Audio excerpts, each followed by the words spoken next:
lá, minha gente. Hoje são dia 27 de janeiro de 2020. Nós estamos aqui nos estúdios do Primeira Linha Web Rádio. Eu sou Marcelo Maran, apresentando para vocês com exclusividade o programa Pimenta nos Olhos, no oferecimento aí da Calcete Concretos e Residencial Veredas.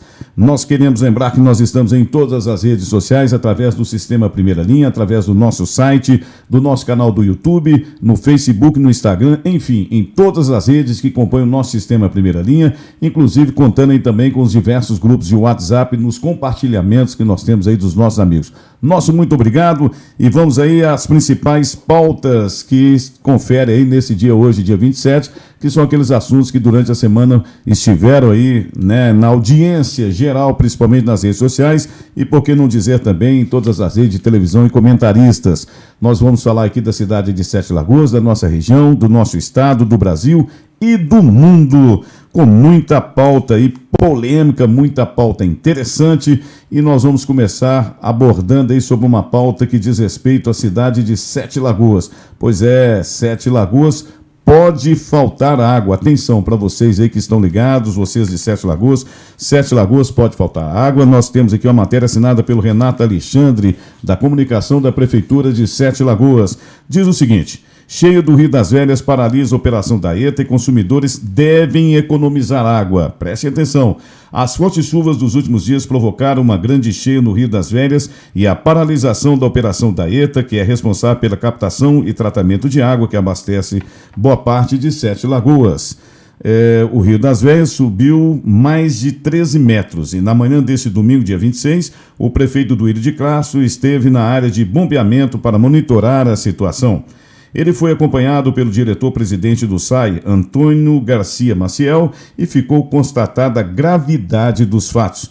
Equipamentos utilizados na captação de água ficaram submersos e foi preciso colocar em prática as ações para evitar os problemas mais graves. O sistema está paralisado e por isso é necessário que a população economize água para evitar racionamento.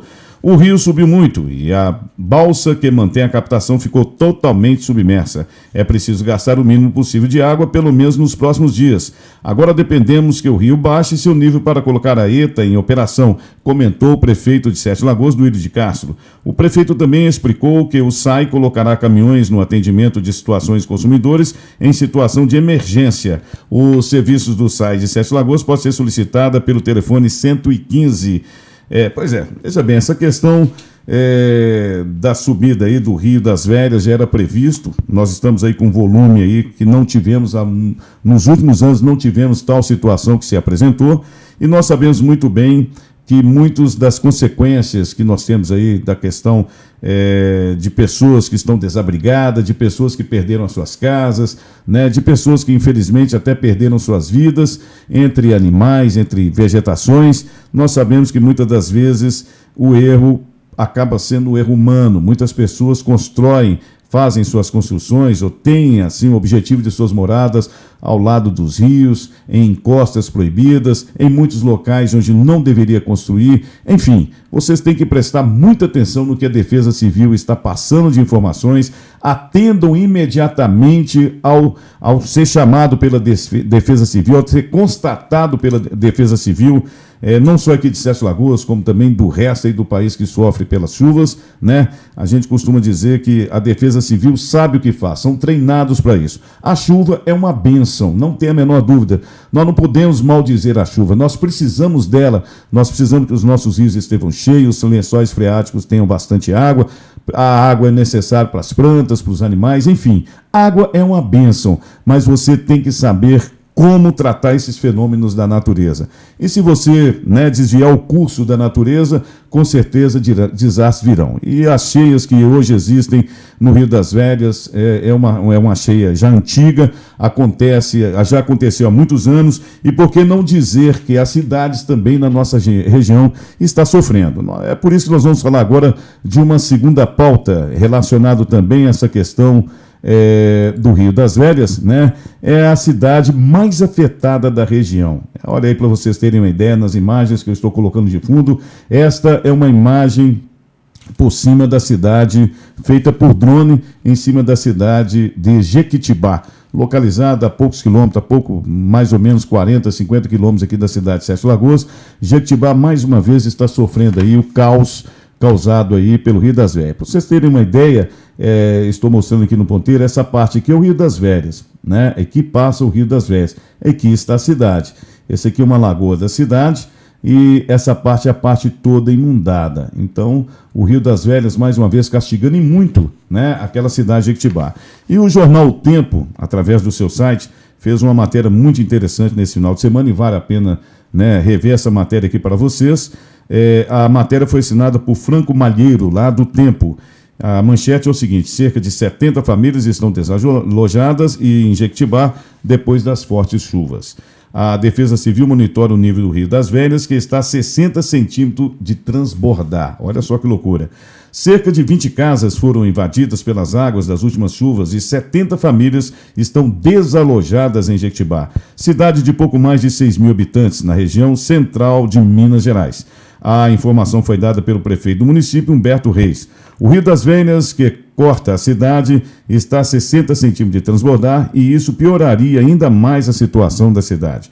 Por isso, segundo Reis, muitas famílias estão sendo retiradas das áreas de risco como medida de segurança para uma possível enchente. O rio está subindo e está quase transbordando. Retiramos famílias das áreas de riscos, estamos monitorando. A cidade tem um dique de contenção que impediu que o rio transbordasse ainda. Jequitibá foi alagada pela chuva, mas por enquanto não podemos abrir as comportas, pois isso poderia forçar o transbordamento do rio, explicou o prefeito Humberto Reis, que, diga-se de passagem, é um excelente prefeito, dando um exemplo aí de trabalho preventivo. Eu tenho acompanhado aí há mais de uma semana atrás caminhões fazendo as mudanças providenciados aí pela administração municipal, com apoio aí de vários amigos da cidade de Jequitibá. E ainda, segundo aí o prefeito Humberto Reis, as famílias desalojadas foram levadas para as escolas da cidade e outras para a casa de parentes. Os desabrigados estão recebendo alimentação. Então, veja bem, prefeito que trabalha é aquele prefeito que realmente prevê. Jequitibá já sofreu, alguns anos atrás, uma forte enchente que, inclusive, invadiu e inundou a prefeitura. Foi preciso construir um prédio novo. Foram várias as ajudas que a cidade recebeu e precisa continuar recebendo. Jequitibá está precisando aí de alimentos, né, cestas básicas, água potável, né, material de higiene. Então, se vocês puderem aí colaborar, com certeza vocês terão aí prestado uma ajuda aos nossos irmãos da região. Mas lembrando também que não é só a cidade de Jequitibá que está passando por esse problema. Pouco mais de 60 quilômetros após Jequitibá, né, atravessando pela ponte que atravessa ali o Rio das Velhas, após Jequitibá, você vai chegar ali no distrito, vamos dizer assim, de Onça, que pertence ao município de Jequitibá, e na divisa ali, logo na divisa, próximo a Santana de Pirapama, você tem a Ponte do Onça, que também é um córrego que está inundado.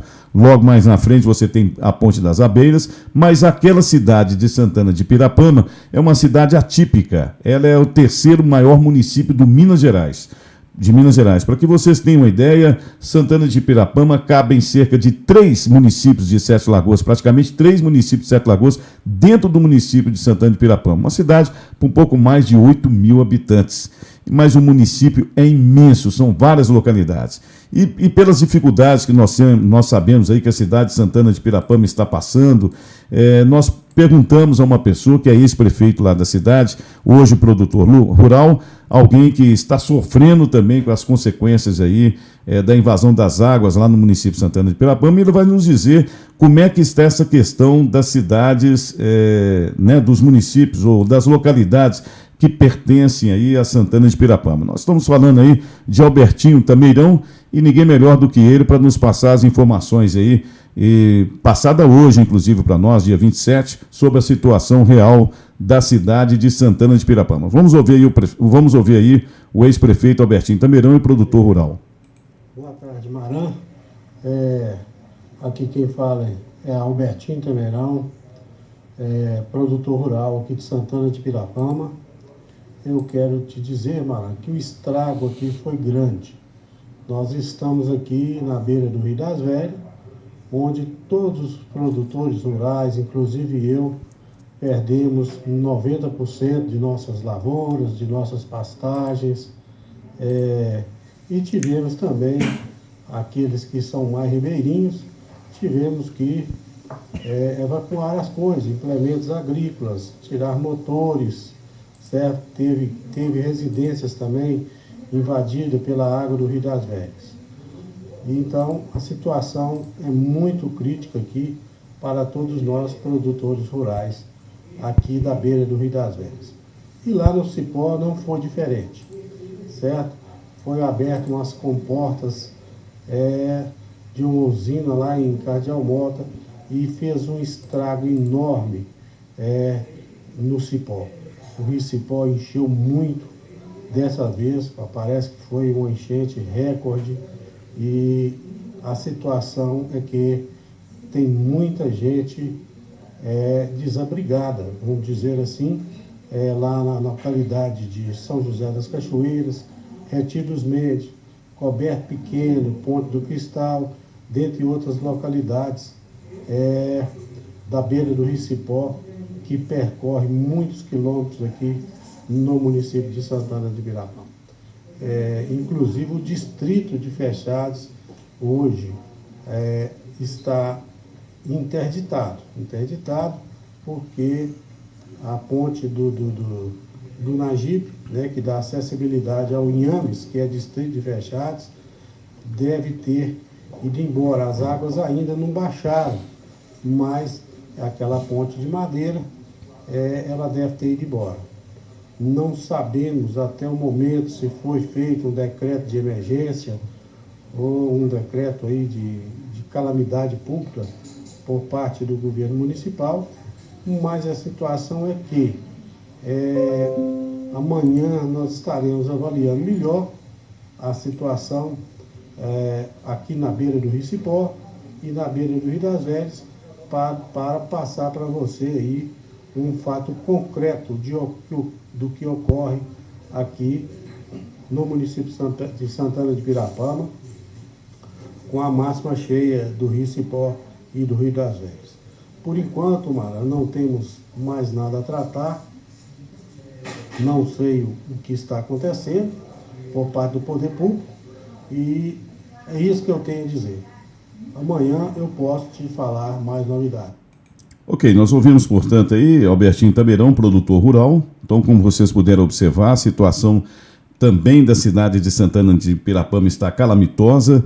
Eu até havia recebido uma ligação da ex-prefeita de lá, Kênia Marques, solicitando que solicitasse às pessoas que pudessem fazer doações de colchões, doação também de cestas básicas, água potável. Tudo isso é importante nesse momento em que as nossas cidades co-irmãs estão sofrendo aí com essa questão lamentável, com essa questão aí que envolve as chuvas e que vem trazendo tanto estrago. Eu até havia colocado durante a fala do Albertinho Tameirão a foto, né, e o nome de um segundo agora que vai nos dar a sua opinião, e agora que eu vou colocá-lo aqui novamente, aqui está. Esse é José Maria, ele é vice-prefeito da cidade de Cordesburgo. E Cordesburgo também está sofrendo aí, em parte, aí, com consequências, infelizmente, aí, das chuvas, né?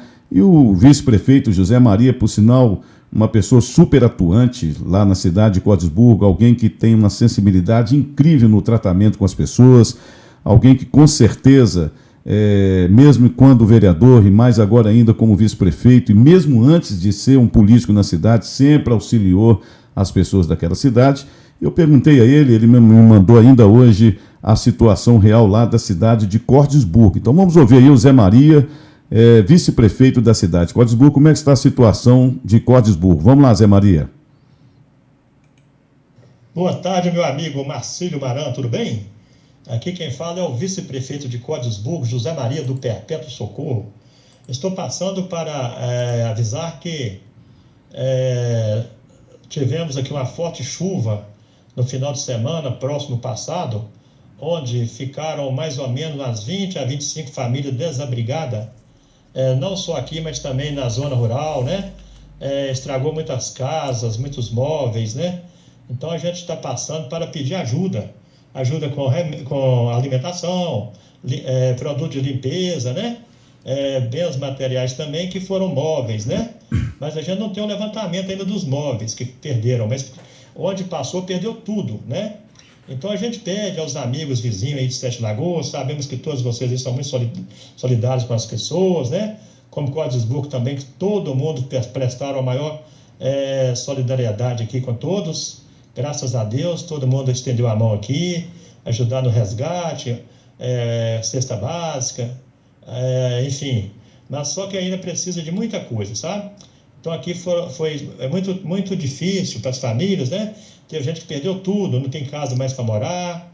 Então, de maneira que toda ajuda será muito bem-vinda, né? Ajuda de coração aí é muito bem-vinda. Então a gente conta com vocês aí, que é a cidade próxima nossa aqui, que é Sete Lagoas, e outras cidades vizinhas, né? Caso venha ouvir esse áudio aí, para nos ajudar, nós estamos pedindo ajuda, para ajudar nossos irmãos e irmãs que perdeu tudo, viu? Então será muito bem-vinda essa ajuda de vocês, tá joia? Então a gente agradece você aí, que é um grande representante de jornal, né? Primeira linha, e que tem uma audiência muito grande, que onde estiver ouvindo a gente aí, entrar em contato conosco. As doações podem ser entregues no CRAS, no assistente social, procurar lá os funcionários do CRAS, está deixando lá, tá bom? Para distribuição para as pessoas que realmente precisam da ajuda, ok? Então muito obrigado e Deus lhe pague a todos.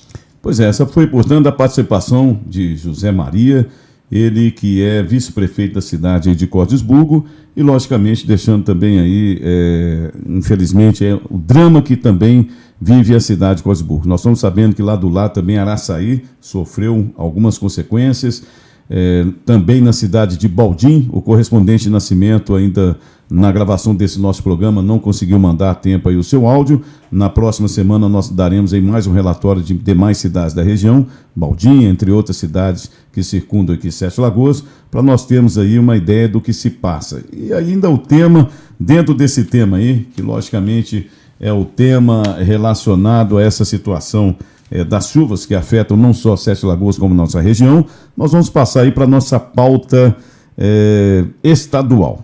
E a pauta estadual tem uma figurinha carimbada, alguém que a gente vai apresentar para vocês aí, que é essa figura distinta aí, chamada Alexandre Calil, que é o prefeito da cidade de Belo Horizonte.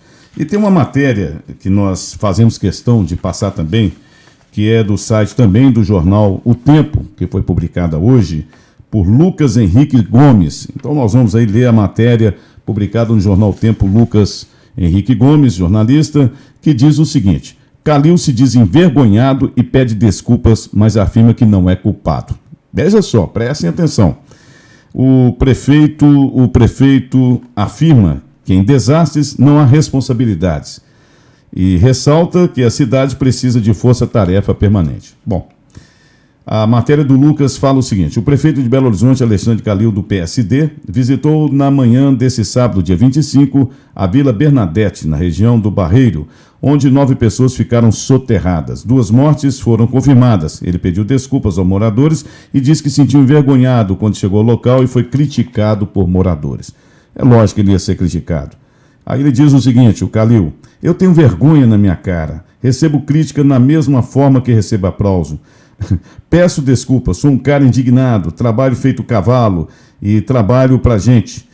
O que aconteceu em Belo Horizonte é mais um furacão, um terremoto. Essa água vem do céu, não vem da incompetência administrativa. Afirmou, ressaltando que não pode ser culpado por todos os estragos provocados pela chuva.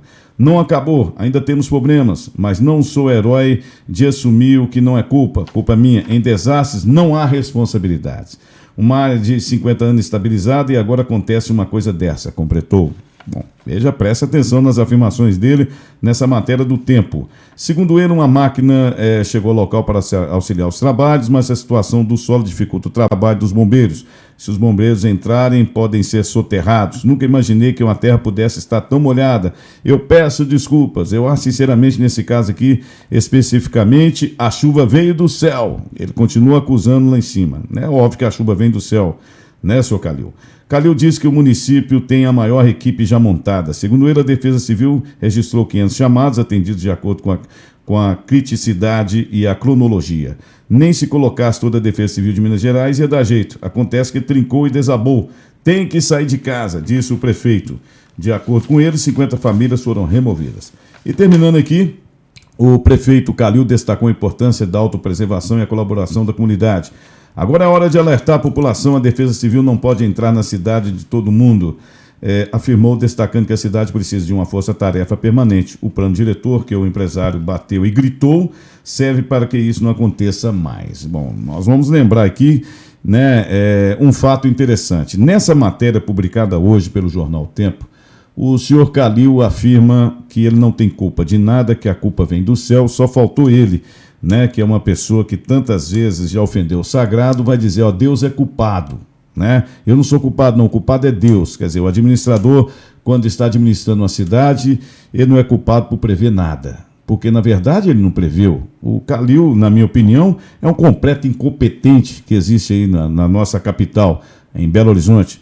Calil, né, nessa matéria de agora, ele diz que não é culpado. Mas eu quero lembrar isso, Calil, de uma matéria do jornal Estado de Minas, que tinha publicado uma seguinte manchete. A culpa é do prefeito, diz Calil sobre mortes em temporal na capital. Tá lembrado, senhor Calil? Então vamos dizer. Declarações foram feitas durante a entrevista coletiva em Venda Nova. Na época, o prefeito anunciou obras na região. Isso aqui, essa matéria do jornal Estado de Minas já foi postada no dia 16/11/2018, às 9h15 da manhã.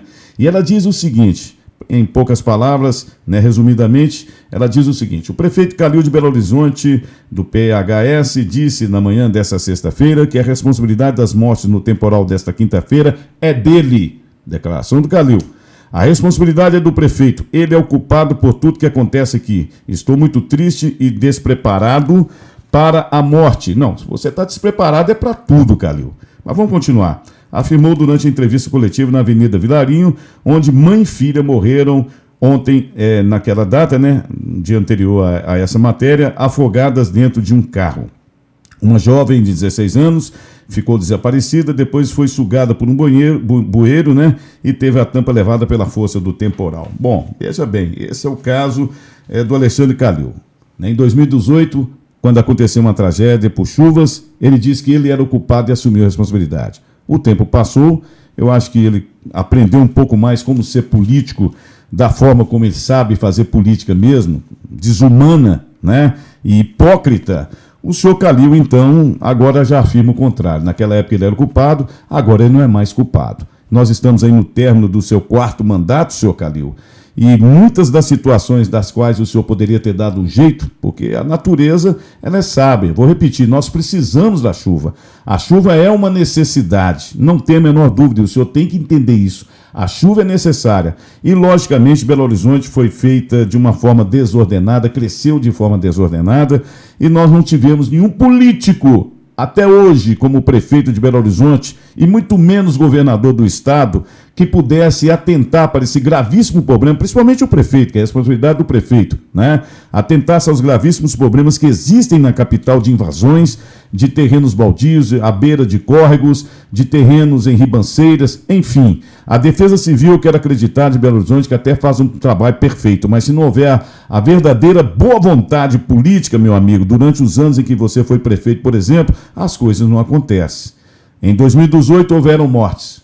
Agora, mais mortes.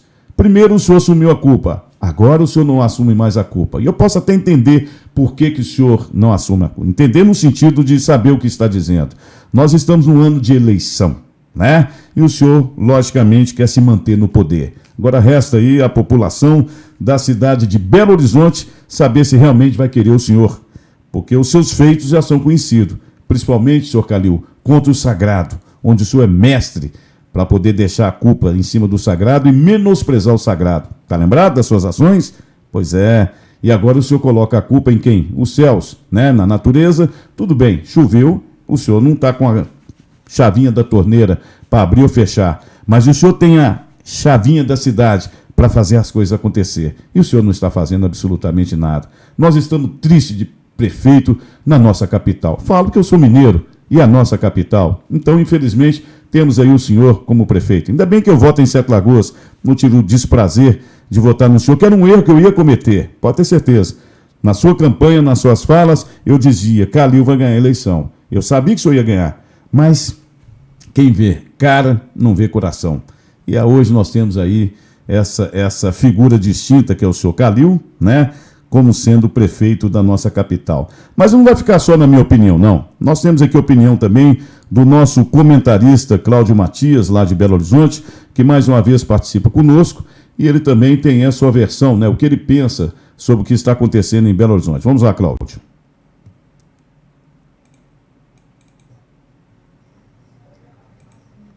Ouvintes da Primeira Linha Web Rádio, Marcílio Maran, meu amigo, saudações a todos. Eu vou deixar aqui um breve comentário sobre as recentes chuvas que se abateu aqui em Belo Horizonte, né? Provocando esse estrago de patrimônio, e inclusive patrimônio público, e ceifando vidas. Pois bem, eu considero, em linhas gerais, duas situações com responsabilidades. Primeiro, o governo estadual, e segundo, o governo municipal. O governo Zema foi eleito, tomou posse no início do ano passado. Eu acredito que a gente tem que ter uma oportunidade para ele, porque a impressão que a gente viu é que a Defesa Civil esteve atuando da melhor forma que ela pôde, né? Mas o governo passado, o governo anterior, o governo Pimentel, né, ficou 4 anos no governo desse estado aqui, poderia ter minimizado essa situação com o alargamento de calhas e rios, principalmente rios que passam por centros urbanos, né, um investimento em galerias de águas pluviais e até mesmo o reflorestamento de algumas áreas, porque nós sabemos que a vegetação retém água. Mas vamos deixar o governo Pimentel para lá, porque já foi, graças a Deus. Eu espero que não se repita um governo dessa natureza no nosso estado. Agora vamos falar especificamente sobre Belo Horizonte. No caso do prefeito atual, ele não está, somente há 2 anos ou 1 ano no governo. Ele está, inclusive, fechando o seu mandato esse ano. Eu penso que, embora a quantidade anormal de chuva que se abateu sobre a cidade iria provocar realmente algo parecido com essas enchentes, eu penso que isso já podia ter sido minimizado com o investimento do governo municipal, em parceria até mesmo com o governo estadual, para minimizar os danos causados por esse temporal. Porque a ampliação de galerias pluviais para o escoamento da água de chuva, o alargamento também de algumas áreas, alguns trechos do Rio Arrudas, complementando mais para cima, e esse investimento nessa área de enchentes aqui, porque parte da cidade de Belo Horizonte está dentro de vales, como é o caso do Ribeirão Arrudas. Eu penso que se houvesse um investimento por parte do prefeito em obras nessas áreas, eu acredito que teria minimizado os estragos causados, vidas teriam sido salvas e patrimônios teriam sido preservados. É uma pena que nós tenhamos ainda que conviver com o descaso de governantes que não pensam e não trabalham efetivamente a favor do povo, para os quais nos elegeram. Infelizmente, nós vamos conviver com isso durante muito tempo. Eu penso que está na hora de uma reflexão esse ano, na hora de escolhermos os futuros governantes, e os futuros vereadores das cidades, nesse momento que a gente vê a importância que o nosso voto tem. Eu só espero que o povo brasileiro reflita, somente o povo mineiro, o povo belo-horizontino, nas próximas eleições. Forte abraço. Ok, portanto, foi aí o comentário do Cláudio, nosso comentarista Cláudio de Belo Horizonte, sempre aí dando a sua participação, sempre sendo gentil aí nas suas colocações, nas suas palavras. Eu tenho aqui mais um comentário, mas antes, porém, lembrando aí, o Cláudio, ele é uma pessoa muito ativa, é um comentarista que participa de diversas redes sociais, ele é muito ativo na questão política, nas pesquisas que ele faz, ele roda Belo Horizonte inteiro, então ele sabe o que diz, sabe o que fala, uma pessoa atuante, portanto aí também um comentarista aqui do Primeira Linha Web Rádio. E até de certa forma endossando aí o que a gente falou, a responsabilidade é sim do administrador municipal. O que o administrador municipal tem que fazer é prever, para isso existe aí os planos que devem ser feitos pela prefeitura, reunir com sua equipe, e eu não sei, nesses 3 anos o que o Calil fez. né? Algumas pessoas dizem que ele fez muita coisa. Fez o quê? É só ver um desastre desse e você vê que o que deveria ser feito realmente não foi feito. Mas as opiniões não vão ficar só aí com a do Cláudio ou a minha, não, né? Nosso papel aqui também é fazer os comentários. Nós temos aí alguém que é um líder comunitário muito atuante lá na cidade de Belo Horizonte, e ele também, através do contato que fizemos com ele, tem aí a sua opinião sobre esse caso, porque ele acompanhou em 2018, quando o Calil deu aquela entrevista. Nós localizamos esse líder comunitário, ele acompanhou quando o Calil deu aquela entrevista e disse que a culpa era dele, e hoje ele diz que a culpa não tem nada a ver, que o prefeito não é culpado de nada. E o Alair Pacheco, líder comunitário, vai deixar para nós aí também a sua linha de pensamento sobre o que está acontecendo em Belo Horizonte. Vamos lá, Pacheco. Olá, boa tarde, meu amigo Marcílio Maran, do programa, Primeira Linha, web.rádio, programa Pimenta nos Olhos, aí de Sete Lagoas, essa gente bonita que se liga na gente. Marcílio Maran, eu sou o Alair Pacheco, eu sou líder comunitário voluntário aqui do Distrito de Venda Nova, em Belo Horizonte, capital mineira. Marcílio, nós de Venda Nova, nós de Belo Horizonte, estamos muito, mas muito insatisfeitos com a atuação do desprefeito caído de BH. Por que, Pacheco, tanta raiva do homem assim? É porque o Marcílio Maran e ouvintes da web.rádio, Pimenta nos Olhos, Então, esse Calil, rapaz, ele vinha assim, fazendo uma demagogia com o povo de Belo Horizonte. É o maior demagogo da história, ele é muito ruim de serviço. Marcílio Maran, o prefeito caído de BH é tão ruim de serviço, mas tão ruim de serviço que eu, Alair Pacheco, em nome da associação que sou o presidente, eu mandei fazer um grande troféu com 1,80 m, a altura do Pacheco, para levar e entregar nas mãos do desprefeito caído de BH como o pior dos piores prefeitos que já passaram pela capital dos mineiros. Ele é muito ruim de serviço, Marcílio Maran. E a chuva, Marcílio Maran, a chuva vem castigando o estado de Minas Gerais. Vem castigando o estado de Minas Gerais. São 44 mortos em Minas Gerais, sendo que 14 mortes em Belo Horizonte, Grande BH, 16 desaparecidos. E o prefeito da cidade, o tal do Caio de BH, juntamente com a Câmara Municipal de Belo Horizonte, que também no operante é 41 vereadores, que para poucos eles servem, entendeu? Para pouco eles servem. Então, Marcelo, a chuva castigou, assolou o povo aqui de BH. E para infernizar, para fazer mais raiva ainda no povo de Venda Nova, no dia 15 de novembro de 2018, caiu um temporal d'água aqui na Avenida Vilarinho, no distrito de Venda Nova, e fez 3 vítimas. A chuva matou 3 pessoas aqui na Avenida Vilarinho. No dia 16 de novembro de 2018, o caidão de BH chegou na Avenida Vilarinho para coletir a imprensa e disse que ele era culpado pela chuva, que ele era culpado pela morte das 3 pessoas que morreram aqui em Venda Nova, na Avenida Vilarinho, que ele só falou besteira. E falou que tinha 350 milhões em caixa, dinheiro do governo federal, que já é do Bolsonaro, e tinha os melhores engenheiros na prefeitura, e tinha projeto para resolver os problemas de inundações na Avenida Vilarinho, em Venda Nova. O que aconteceu, Pacheco? Bulunfa nenhuma. Acabou 2019, nem 1 milímetro de obra, só conversa, porque não fizeram nada para ajudar a nossa Vilarinho. Já estamos nos 27 dias do mês de janeiro de 2020, nada foi feito, e o povo de Venda Nova, Marcílio Maran, continua assustado. Quando arma a chuva aqui em Venda Nova, nós não dormimos à noite e nem saímos de casa.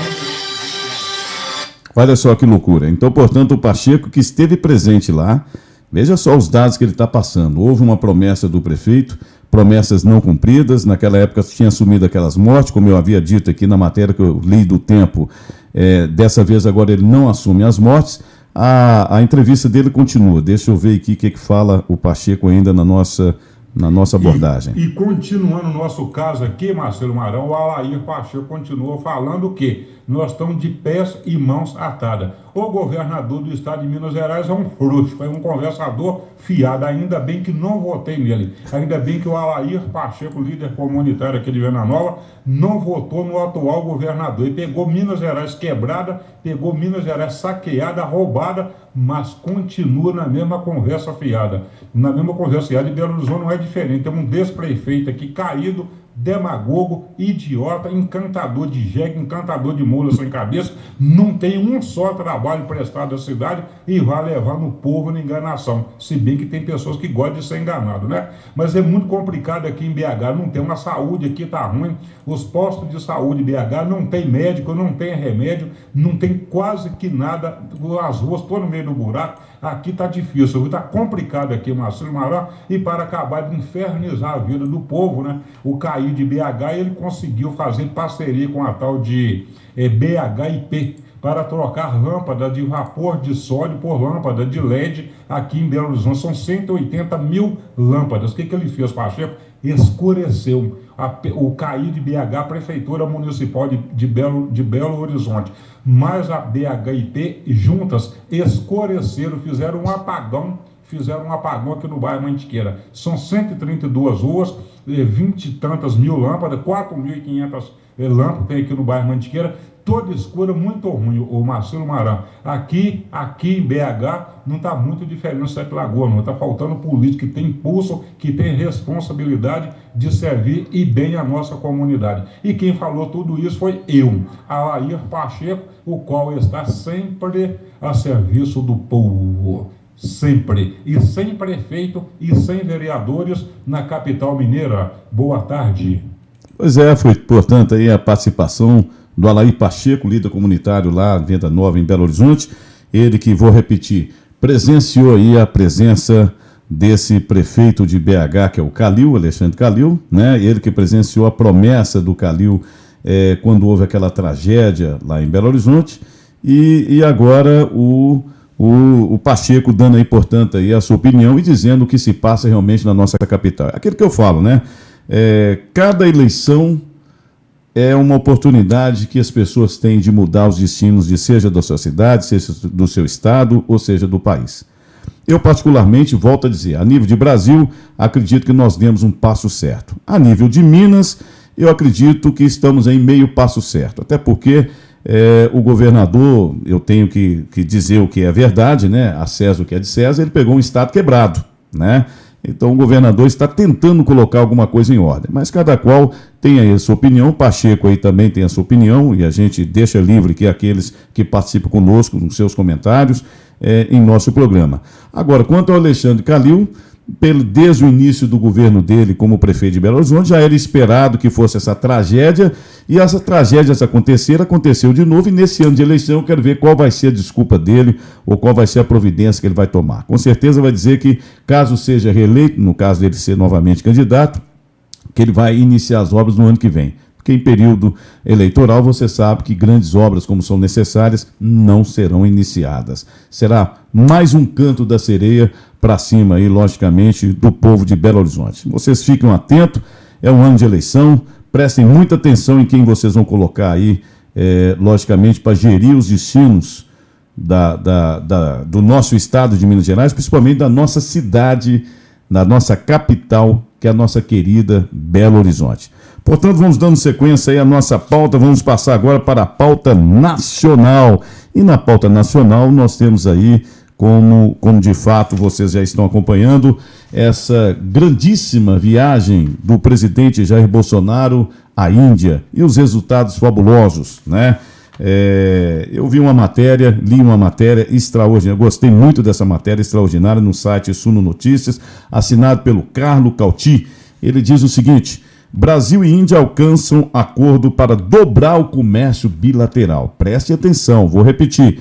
Brasil e Índia alcançam acordo para dobrar o comércio bilateral. A matéria diz o seguinte: o Brasil e a Índia alcançaram um acordo para dobrar o comércio bilateral. Os dois gigantes econômicos anunciaram a intenção de aumentar o comércio para 15 bilhões até o ano de 2022. Em um comunicado conjunto divulgado nesse sábado pelo presidente Jair Bolsonaro, né, e por seu homólogo indiano, Narendra Modi, foi incluída a meta de dobrar o comércio bilateral. O acordo foi alcançado durante a visita oficial de Bolsonaro à Índia. O presidente brasileiro tinha salientado no começo do dia que as expectativas indicavam uma melhora no relacionamento comercial bilateral entre os países. Bolsonaro chegou a citar um valor de 50 bilhões em 3 anos como possível meta. Entretanto, segundo a delegação brasileira, esse valor deveria ser alcançado em alguns anos. Atualmente, a Índia é o 4º maior parceiro comercial do Brasil no continente asiático. Em 2019, o fluxo comercial bilateral atingiu 7 bilhões. Desse total, as exportações brasileiras alcançaram 2,76 bilhões e as importações de produtos indianos chegaram ao montante de 4,26 bilhões. Ou seja, a Índia praticamente importando o dobro do que nós exportamos, o que é importantíssimo, né? Aumentar o comércio e investimento com a Índia, segundo o Ministério das Relações Exteriores, o objetivo não é apenas aumentar o comércio bilateral, mas também potencializar o investimento brasileiro na Índia e indianos no Brasil. Bolsonaro assinará acordos comerciais na Índia, afirma o embaixador. A Índia já participa do programa de parcerias de investimentos, em particular no setor da transmissão de energia elétrica. Os investimentos indianos previstos estão na ordem de 7 bilhões. Para o chanceler brasileiro Ernesto Araújo, há uma forte vontade política de multiplicar o acordo de preferência tarifária entre o Mercosul e a Índia. O tratado atualmente inclui 450 produtos e poderia passar a incluir 2.000 produtos. Olha que grandiosidade, né? Agora eu quero ver aquela mídia esquerdopata, o que eles vão dizer sobre esses avanços que nós estamos tendo na nossa economia, que é muito importante. Mas vamos completar a matéria aqui. Araújo também indicou como o presidente Bolsonaro quer rever, mas não suspender, a controvérsia entre Brasília e Nova Delhi na Organização Mundial do Comércio. A disputa trata subsídios indianos na exportação de açúcar. Essa revisão deveria ocorrer no futuro envolvendo outros temas, como, por exemplo, a cooperação para a produção de etanol na Índia. Pois é, minha gente, é o Brasil dando saltos extraordinários, a visita do presidente aos países, abrindo aí mais ainda o nosso mercado, e isso se dá, né, pela credibilidade do governo brasileiro. Isso se dá porque é um governo austero. Nós tivemos aí 2019, um ano aí de muitas aflições para muita gente, porém um ano onde nós não tivemos em nenhum momento qualquer que fosse acusação de corrupção, o que era comum em governos passados, né? Quase que todo dia você via a Operação Lava Jato dizendo que estava prendendo alguém do governo, que fulano de tal era suspeito, que ministro era suspeito. Quer dizer, nós temos aí um Brasil melhor. E graças a Deus isso pela consciência de cada um de nós brasileiros, pela sua consciência, para você que está aí me ouvindo e que realmente acredita nesse país. Eu sempre digo que o Brasil está acima de qualquer bandeira partidária. Mas, infelizmente, alguns partidos carregam bandeira de um socialismo escroto, um socialismo aí que adere às metas do comunismo, de um socialismo grancista que quer realmente acabar não só com a economia do Brasil para um futuro domínio, né, de acordo com a agenda que eles receberam, como ainda destruir toda a nossa cultura, a nossa religiosidade, destruir as famílias. As metas deles, graças a Deus, estão sendo a cada dia deprimidas por esses alcances maravilhosos em nossa economia, positivos, né? É aquela velha história, é o positivo suplantando o negativo.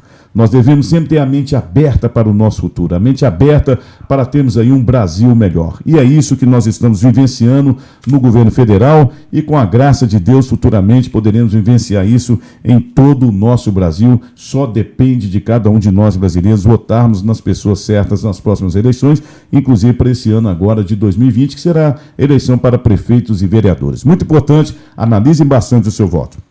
Vamos dando aí continuidade à nossa pauta, passando agora para a nossa pauta internacional.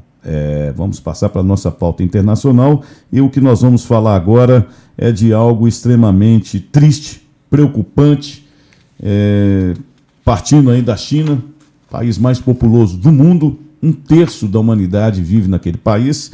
Portanto, tudo que acontece lá acontece de forma preocupante, principalmente quando se trata de vírus, né? E mais uma vez aquele país está aí passando por essa dificuldade, por esse momento muito triste, sobre o coronavírus, que vocês têm acompanhado aí nas internet, nas principais redes, nas televisões, nas várias manchetes, e nós vamos aqui falar um pouco, né, saiu na UOL, é muito importante destacar, sobre como está atualmente essa questão do coronavírus, principalmente lá na China, né? O coronavírus deixa 81 mortos e mais de 2.700 internados na China.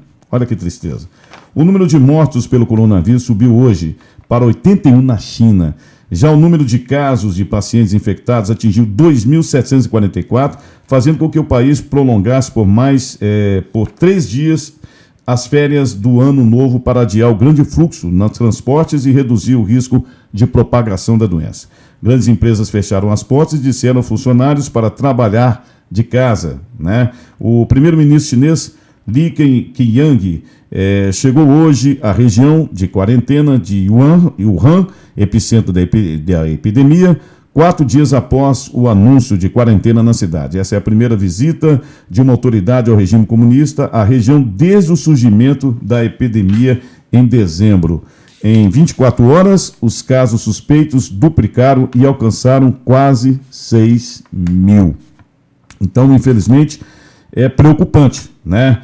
É preocupante essa questão de um vírus. Existem muitas teorias a respeito aí do que aconteceu, do que acontece, mas nós temos hoje aí que estar bem atentos a essas questões de vírus espalhados pelo mundo. Existem as teorias das conspirações, as pessoas que acompanham sabem muito bem o que eu estou dizendo, né? Mas essa questão do coronavírus, ela tem aí algum quadro interessante, né? O coronavírus, vamos falar aqui quando ele imita a realidade, né? Quando, né, a realidade imita a ficção.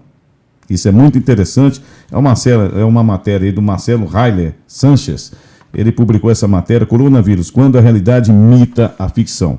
Eu achei muito interessante e vamos falar um pouco sobre isso. É muito importante que vocês prestem bastante atenção. Durante a semana, o mundo acompanhou e está acompanhando a disseminação do coronavírus que surgiu na cidade de Wuhan, na China, e já fez várias vítimas, né? E contaminou, até esse momento, várias pessoas, como foi o relatório que eu dei aqui, 800 pessoas e agora chegando a 6 mil. Né? Porém, o vírus já se faz presente nos Estados Unidos, na França, na Austrália, no Japão, na Tailândia, em Taiwan, na Coreia do Sul, no Vietnã, em Singapura, na Arábia Saudita, no México e no Brasil houveram algumas suspeitas, mas por hora todas descartadas. Então nós temos aí, não temos aí nenhum caso confirmado no Brasil. Eu tenho certeza que as autoridades sanitárias do Brasil estão muito atentas, até porque essa propagação desse vírus se dá pelo contato entre as pessoas e nós estamos bem distante aí da Ásia, logicamente, muito mais ainda da Europa. Nós somos um continente à parte que é a América do Sul e as autoridades sanitárias estão aí tomando todas as providências em aeroportos, em portos, para que o contágio não chegue ao Brasil. Mas não foi apenas na sociedade que teve pânico. Preste atenção. As bolsas ao redor do mundo também foram afetadas, principalmente diante do temor de que a produção do petróleo fosse afetada com a disseminação do coronavírus. Na última quarta-feira, dia 22, o preço do petróleo chegou a ser operado com queda de mais de 1%. Olha só como é que afeta a economia mundial, né? A economia internacional. Já correm teorias sobre a origem do coronavírus. Cobras, guaxinins, peixes e frutos do mar. Tudo ainda muito incerto. Mas como se pega? Se pega pelo ar, pessoa contaminada, ela espirra, né? E tosse e espalha os vírus. Sintomas, febre, dificuldade para respirar, que pode avançar para síndrome respiratória aguda, grave, insuficiência renal e morte. Mas, de um lado, se há pânico geral, do outro, há mentes brilhantes que, a partir de outros vírus que se espalharam ao redor do mundo, criaram realidades em que o planeta foi devastado por um agente bacteriano. Pensando nisso e aproveitando o assunto da semana, separamos aqui alguns filmes, séries e livros que possuem no contexto para vocês aproveitarem no final de semana. Mas olha aí, essa dica dele é interessante, eu separei para vocês aqui uma dica sobre a questão de como se espalha um vírus, quais são as consequências de um vírus a nível mundial. No cinema, nós temos aqui um fato que eu vou citar para vocês e uma série da televisão que vocês poderão conferir. Portanto, vamos aqui por parte. Vamos falar primeiro na questão do cinema. No cinema, nós temos aí um filme chamado Filhos da Esperança. Quem assistiu deve ter lembrado, ou vai se lembrar aí, logicamente, da propagação, né, de uma peste como essa. E, obviamente, quem não assistiu pode consultar aí no YouTube, por exemplo, que com certeza, ou nos próprios canais competentes, com certeza vocês vão achar esse filme para assistir. Mas uma sinopse do filme é o seguinte: é uma longa-metragem lançada no ano de 2006. A trama se passa no ano de 2027, onde depois de um vírus e guerras atômicas, as mulheres se tornaram inférteis e os caos e a miséria se espalharam pelo planeta. O único lugar com algum tipo de ordem é o Reino Unido, mas que está beirando ao colapso. Dirigido pelo premiado Afonso Cuarón, tem como elenco Julianne Moore e Olivia Owen. Pois é, essa aí é uma dica para vocês aí de cinema, né? Mas nós temos também uma dica para vocês aí que curtem algum filme, algum seriado, vocês que têm principalmente assinatura na Netflix. The Ryan. The Ryan é uma série dinamarquesa produzida pela Netflix. A história se passa em contexto pós-apocalíptico, onde um vírus que é transmitido pela chuva matou quase toda a população do planeta. Acompanhamos 2 irmãos que sobreviveram ao agente e saem em busca de outras pessoas para, quem sabe, se possível, reiniciar a vida na Terra. Mas olha, gente, a ficção está aí, né? Existe as pessoas que imaginaram o que seria do mundo caso um vírus como esse realmente contaminasse a tudo. Mas nós temos também um lado que desperta aí uma esperança para todos nós. Nós estamos aí na era da informática, na era da tecnologia, e a tecnologia contra o vírus está sendo usada, principalmente lá na China, que é um país completamente aí adiantado em termos tecnológicos, inclusive a primeira a lançar a tecnologia 5G no mundo, né? A China está avançando de uma forma fenomenal, principalmente no campo da tecnologia. São muito inteligentes, são muito disciplinados os chineses, e eles com certeza sabem como sair dessa situação. Eu tenho informação de que eles vão construir 2 enormes hospitais em apenas 2 semanas. Olha só o potencial da China em todos os aspectos. Mas olha, as pessoas perguntam, e eu vou responder, como a tecnologia vai impedir que o coronavírus se torne epidemia na China? Quem escreve essa matéria é Felipe Zamovinski, né? Então essa matéria é muito interessante. Ele explica como a tecnologia vai impedir que o vírus se propague não só em toda a China, como em todo o mundo. Há 2 décadas, um vírus respiratório chamado SARS, originado a partir da mutação de uma virose que afetava aves e criadores, você se lembra disso, espalhou-se ferozmente na China, matando 800 pessoas. Mais uma vez, um ser acelular de origem animal, desta vez oriundo de bichos marinhos, né, adaptou-se ao organismo humano e apresenta potencial para gerar uma nova crise sanitária na China.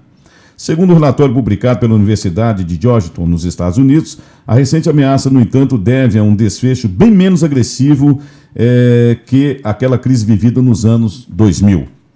Entre os recursos disponíveis agora está a capacidade de rastrear por georreferenciamento a trajetória de pessoas que foram testadas positivas para o novo vírus, entendendo exatamente onde estiveram, de como e com quem tiveram contato. Olha só que extraordinário. A partir daí é possível testar e isolar, se for o caso, pessoas em estágios contagiosos.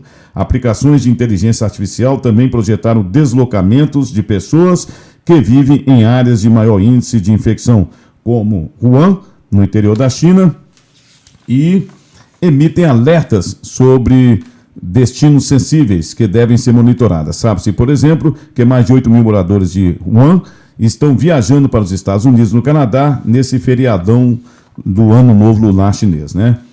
Continuando a matéria, nos aeroportos, as estações de trens, equipamentos capazes de medir a temperatura corporal e o grande volume de pessoas permitem identificar em meio à multidão quem está febril e logo testá-la. Como é o caso aí que vocês podem ver, essa imagem do aeroporto, as pessoas estão aqui, né, como vocês podem observar, através dos vídeos, testando, né, monitorando as pessoas que passam por aquela localidade.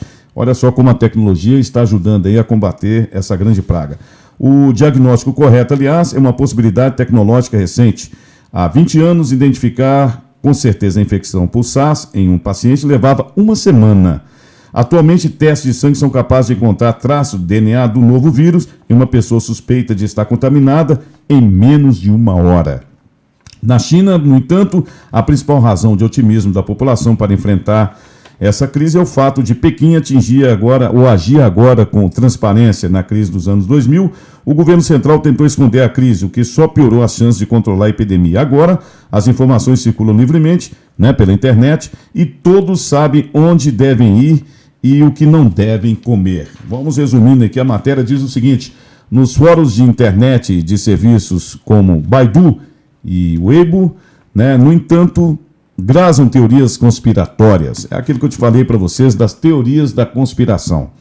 A mais popular é o novo vírus, que seria uma arma química desenvolvida pela CIA, Então estão acusando aí nessa teoria da conspiração a CIA de ter desenvolvido esse novo vírus. Isso é coisa de esquerdopata, isso é coisa de comunista, que com certeza quer sempre aí incriminar as pessoas, incriminar aí, logicamente, os Estados Unidos por ser um país livre, O objetivo seria encontrar um micro-organismo capaz de matar apenas chineses e que fosse inócuo quando infectado pessoas de outros grupos étnicos, como os ocidentais, por exemplo. A teoria é alimentada pelo fato do SARS, há 2 décadas, só ter feito vítimas fatais chinesas. Até mesmo japoneses infectados, ao final do tratamento, salvaram-se. Conspirações à parte, laboratórios na China estimam que o fato de supercomputadores e ferramentas de Big Data estarem disponíveis agora permitirá o desenvolvimento dessa vacina. Então, é muito importante nós termos aí a confiança, logicamente, nesse mundo que nós vivemos agora, onde a tecnologia avança a cada dia, onde temos cientistas brilhantes, principalmente, podemos dizer assim, lá na China. É muito importante nós tenhamos aí a consciência de estarmos mais em paz, mais tranquilos, mas não deixarmos de ser vigilantes. E aqui no Brasil, eu tenho certeza que o governo está fazendo de tudo para que esse vírus não chegue ao Brasil, não chegue aí às pessoas e não possa infectar a nossa população. Vamos dando aí, deixando aí desde já, o nosso agradecimento a todos vocês que nos acompanharam aí no Primeira Linha Web Rádio, nessa nossa caminhada hoje aqui no dia 27, sobre as pautas que passamos para vocês. Eu vou terminar o Primeira Linha Web Rádio, vai terminar aqui hoje o Pimenta nos Olhos, deixando um vídeo institucional da visita do presidente Bolsonaro à China. Eu acho que é muito importante que vocês vejam aí algumas imagens da China, vocês que não acompanharam ainda possam acompanhar, e eu terminando esse áudio me despedirei de vocês, esse vídeo. Então vamos dar uma verificada aí, o que é muito importante.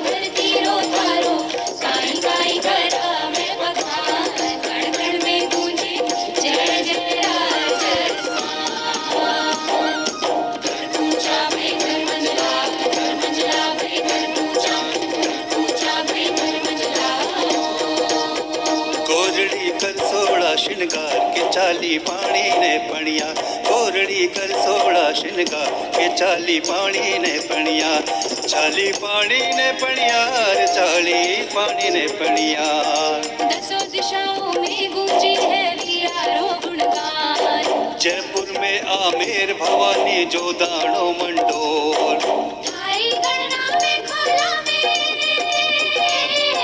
थारी गणना में खोला में बाता घेर घूमे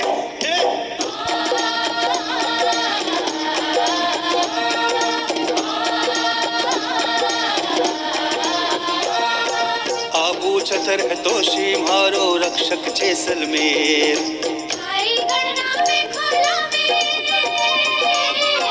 थारी गणना में खोला में बाता घेर घूमे ओ थारी काई काई करा में बखान रे मारो रंग रंगीलो Rajasthan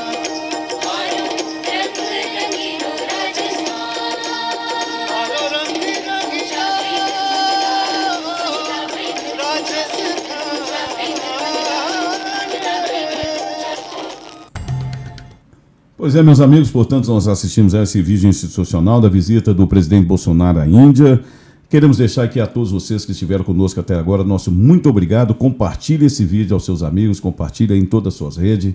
Agradeça a cada um pelo carinho de vocês, de estarmos conosco aqui, nos dando essa audiência e o prazer de nos assistir. Fiquem com Deus, porque graças a Ele a vida continua e, como eu sempre digo, né? Vamos em frente, minha gente, porque o Brasil precisa da gente.